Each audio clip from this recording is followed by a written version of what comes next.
የፖሊስ የመነሳት ዘመን ላይ ነው የምንገኘው። ለዚህ ደግሞ የኢትዮጵያ ፌዴራል ፖሊስ ዘርፈ ብዙ ስራዎችን እየሰራ ይገኛል።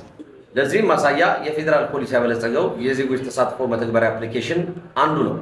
ይህ የዜጎች ተሳትፎ መተግበሪያ በድሬዳዋ ፖሊስ ጠቅላይ መምሪያም መተግበር ተጀምሯል። የኢትዮጵያ ፌዴራል ፖሊስ መተግበሪያ ኢኤፍፒ አፕሊኬሽንን በመተግበሪያው ሪፖርት የሚደረገው የተለያዩ ወንጀሎችን፣ ድንገተኛ አደጋ፣ ሁነትና ክስተቶች ፎቶ በማንሳት ቪዲዮ በመቅረጽ በድምፅ በመቅረጽ ሊንኮችን በመላክ ፋይል ወይም ዶክመንቶችን በመላክ ሪፖርት ማድረግ ይችላሉ።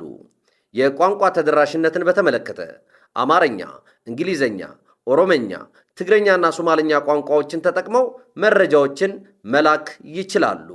የኢትዮጵያ ፌዴራል ፖሊስ መተግበሪያ ኢኤፍፒ አፕሊኬሽንን ህብረተሰቡ መተግበሪያውን በመጠቀም የሚያገኛቸው አገልግሎቶች የላከውን ጥቆማ መከታተል፣ ተፈላጊ ሰዎችን ማየት፣ የጠፉ ንብረቶችና ሰዎችን ማፈላለግ፣ ቀጥታ የአገልግሎት ጥሪ 991ን መጠቀም፣ ፖሊሳዊ ዜናዎችን መከታተል ይችላሉ።